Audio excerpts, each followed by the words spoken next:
I settled for you because I thought I couldn't do better. Turns out I was wrong, she said while leaving me for her coworker. So I found someone who knew my worth.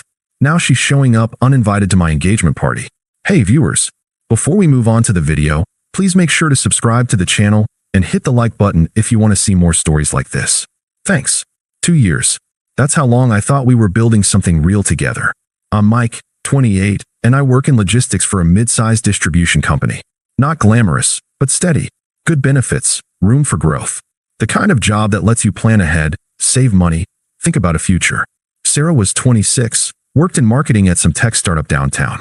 Always talking about disrupting markets and scaling her personal brand. I loved how ambitious she was. We'd been living together for 8 months in a decent one-bedroom apartment. Split the rent, shared the chores, talked about getting a bigger place eventually. I'd been ring shopping for 3 months, had $8,000 saved up for something she'd actually want to wear. Nothing crazy expensive, but not some discount store garbage either. The plan was to propose during our vacation to Colorado next month. I'd already booked the cabin, found a hiking trail that ended at this gorgeous overlook. Sarah loved Instagram-worthy moments, and I figured a mountain proposal would give her the kind of story she'd want to tell people. But something had shifted over the past few months. She'd gotten distant, cold even, always on her phone, always stressed about work, always too tired to talk about anything real. When I'd bring up future plans, maybe looking at houses, or what kind of wedding she wanted, she'd change the subject or say she was too busy to think about that stuff right now. I thought it was just work pressure. Her startup was in some kind of funding round, and she'd been putting in crazy hours. She'd started going to networking events, staying out late, coming home smelling like expensive cologne that definitely wasn't mine. When I'd ask about her day, she'd give me one-word answers and disappear into the bathroom with her phone. Just work stuff, Mike. You wouldn't understand the dynamics. I tried harder. Started cooking her favorite meals, doing more around the apartment, planning date nights she'd inevitably cancel. She'd critique weird things. My jeans were too relaxed. My friends were unmotivated. The restaurants I picked were trying too hard. I figured she was stressed and taking it out on me. That's what couples do, right? Weather the tough times together. 3 weeks ago, she mentioned this guy Derek from work, some hotshot account director who drove a BMW and had connections in the industry. Derek thinks we should pivot our whole Q4 strategy, she'd say over dinner, barely touching the pasta I'd spent an hour making. Derek got us into this exclusive client dinner downtown. Derek's so smart about market positioning. Derek. I started making jokes about her work husband, but she didn't laugh anymore. Last Sunday, she'd been out all day at some work friends brunch that apparently lasted until 9 p.m. I'd made dinner, set the table, opened a bottle of wine. When she walked in, she looked at the setup like I'd created some kind of trap. Sarah, we need to talk, I said as she kicked off her heels. I feel like we've been off lately. Are we okay?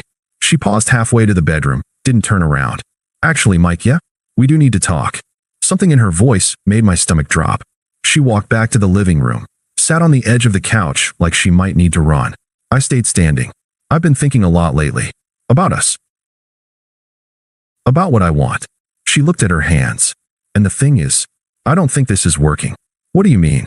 Is it something I did? We can work on. Mike, stop. Just stop. The way she said my name. Like it was exhausting to even say. Look, I need to be honest with you. She finally looked up, and her eyes were completely calm. Not sad, not conflicted. Just decided. I settled for you because I thought I couldn't do better. Turns out I was wrong. The words hit like cold water. I actually took a step back. Seeing someone? For how long? 3 months. She said it like she was telling me the weather. And before you get all dramatic, this isn't some fling. He's what I should have waited for. Derek. She nodded. And honestly, I'm not sorry it happened. I'm sorry I waited this long to do something about it. I sat down hard on the chair across from her. 3 months. While I was saving for a ring, planning a proposal, building what I thought was our life together. So this whole time, when you said you loved me last week, what was that? I did love you. In a way. She shrugged. You were exactly what I needed when I was figuring my life out. You're safe. You're reliable. You take care of things. But I figured it out now. And Derek and I, we just make sense. We're both ambitious, both driven, both going somewhere. And I'm not. Mike, you work in logistics. You get excited about optimizing delivery routes. Your idea of a perfect weekend is watching Netflix and maybe going to Home Depot. She wasn't even trying to be cruel. This was just how she saw me. Derek's building something. He's got vision, connections, ambition. He makes me want to be better. I thought I made you want to be better. You made me want to be comfortable. There's a difference. I stared at her, this woman I'd been planning to marry, and realized I was looking at a complete stranger. When do you need your stuff out?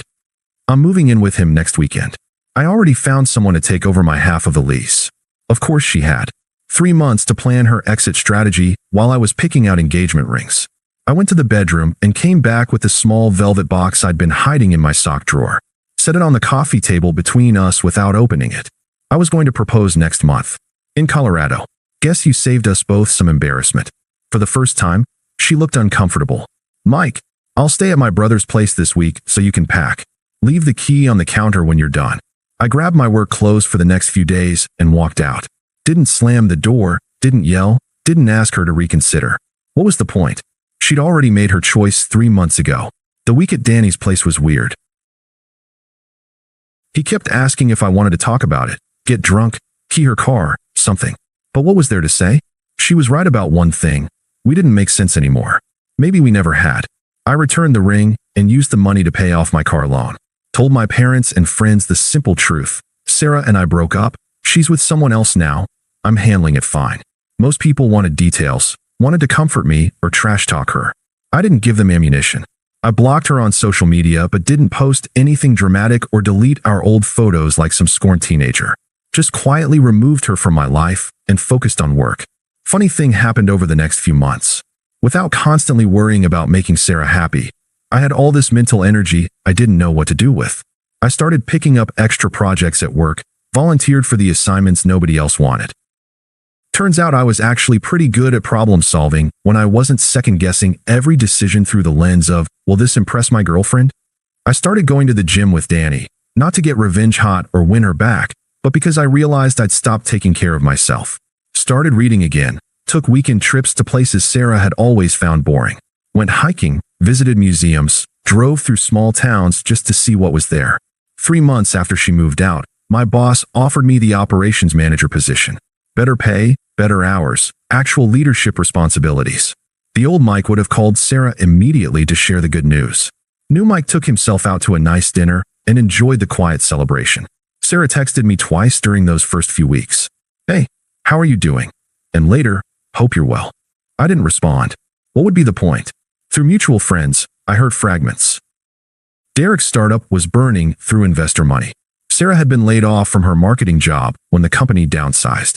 She'd moved in with roommates again, couldn't afford the upscale lifestyle Derek had introduced her to. I didn't feel bad for her, but I didn't feel good about it either. It was just information, like hearing about a storm in another state. Then I met Emma. Danny dragged me to his girlfriend's birthday party, and Emma was there. She's a nurse at Children's Hospital, 5 years younger than me, with dark hair and this laugh that made everyone around her smile. We talked for hours about books, about traveling, about the volunteer work she did on weekends. So what do you do? She asked. I work in logistics. Basically make sure stuff gets where it needs to go on time. That sounds really important. I bet people don't realize how much planning goes into just making life work smoothly. I almost laughed. After 2 years of Sarah treating my job like some embarrassing secret, here was someone who actually got it. Emma didn't need me to entertain her, impress her, or prove my worth. She liked hiking and quiet weekends. She thought Home Depot dates sounded fun because she was fixing up her own place. She made me remember who I was before I started trying to be good enough for someone who was always looking for better. 8 months after Sarah left, she started trying to come back. First, it was casual. A text congratulating me on my promotion, which she must have heard about through someone. I deleted it without responding. Then she called me at work. Mike, it's Sarah. Can we talk? Hi, Sarah. I'm at work. I know, I'm sorry. I made a huge mistake. Derek wasn't what I thought he was. I'm seeing someone now. I hope you're doing well. I hung up and went back to my spreadsheet. But she didn't stop. A month later, she was waiting by my car in the parking lot after work. I almost didn't recognize her. The polished, ambitious woman who'd left me had been replaced by someone who looked tired, uncertain. Her BMW was gone. She was standing next to a beat-up Honda Civic. I know I don't deserve this, But can you just listen for 5 minutes? I looked at her, this person who used to be the center of my world, and felt nothing but mild inconvenience. Sarah, I'm meeting someone for dinner. I need to go. Derek he wasn't what I thought. You were right about him. I never said anything about Derek. No, but you would have been right. He was seeing other people. He's broke now, his company failed, and he wasn't a good person. I'm sorry that happened to you. Are you? Because I threw away the best thing I ever had. I was stupid and shallow, and I'm sorry. I unlocked my car. Sarah, I'm not angry at you anymore, but I'm not interested in revisiting this. But we had something real. You said you loved me. I did love you. Past tense. Can't we at least try to be friends? I got in my car and rolled down the window. The Mike you knew doesn't exist anymore. And honestly, I'm grateful for that. She kept trying. Through mutual friends, through LinkedIn messages, through showing up places she knew I'd be. Our friend Tom called me one day, clearly coached. Hey man, Sarah's really struggling. Maybe you could just talk to her? She's in a bad place. Tom, I'm not responsible for Sarah's happiness. I never was. Come on, you two were together for 2 years. Doesn't that count for something? It counted for exactly what it was worth to her, which was apparently not much. Emma knew about Sarah, of course. I'd been honest about my last relationship from the beginning. Does it bother you that she keeps trying to contact you? Emma asked one evening as we cooked dinner together in the house I'd bought 6 months ago. Nothing fancy, but it was mine. More like confused. I keep thinking about what she said, that she settled for me, and wondering why she'd want to settle again. Emma stirred the sauce and considered this. Maybe she realized settling for a good man isn't actually settling. Maybe, but I'm not that man anymore anyway. No, that guy needed her approval to feel good about himself. I don't need anyone's approval anymore, including hers. Emma smiled. Good, because I like this version better. In December, I proposed to Emma. Nothing Instagram perfect or elaborate, just the two of us on a quiet beach during a weekend trip, with a ring I picked out because it reminded me of her, not because it would impress anyone else. She said yes, and we planned an engagement party for January. Small thing, close friends and family, at a nice restaurant I could actually afford now that I wasn't trying to prove anything to anyone. Sarah showed up uninvited. I was talking to my dad when Emma touched my arm and nodded toward the entrance. Sarah stood there in a black dress that probably cost more than she could afford now, looking around like she was searching for something she'd lost. She approached while Emma was in the bathroom. I had to see this for myself. You're really doing this. Sarah, you need to leave. This is my engagement party.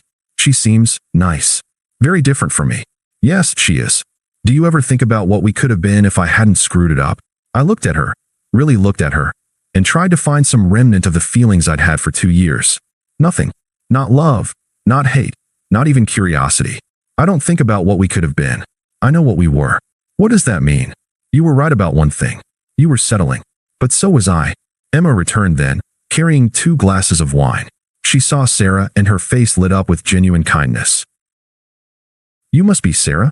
Mike mentioned you might stop by. Congratulations on your new job. Sarah stared at Emma like she was trying to solve a puzzle. I watched her take in Emma's easy confidence, her natural beauty, the way she handed me a drink without thinking about it, like taking care of me was just something she did. Thank you, Sarah said quietly. You too, you look happy. We are, Emma said simply. She wasn't rubbing it in or trying to make a point. She was just stating a fact. Sarah mumbled something about congratulations and left. I didn't watch her go. Was that hard for you? Emma asked. I put my arm around her and looked out at our friends and family celebrating our future together. Not really. I barely recognized her. And that was true. The woman who'd left me 18 months ago, who'd called me boring and safe and not good enough, she didn't exist anymore. Neither did the man who'd believed her. I'd spent 2 years trying to be worthy of someone who'd already decided I wasn't worth keeping. Now I was with someone who saw my worth without me having to prove it. Sarah had been right about settling, just not in the way she thought. She'd settled for someone who would chase after her validation instead of waiting for someone who would value what she had to offer. I'd settled for someone who made me smaller instead of waiting for someone who helped me grow. The difference was, I'd learned from my mistake. Based on her showing up tonight, desperate and alone, it seemed like she was still making hers. Emma squeezed my hand. Come on, your brother wants to make a toast. I followed her back to our table, to our life, to the future we were building together. Behind us, the door closed on everything I used to think I wanted. And I'd never been happier to be wrong. Thanks for watching. Make sure to subscribe to the channel and hit the like button. What do you think about this story? Share it in the comments.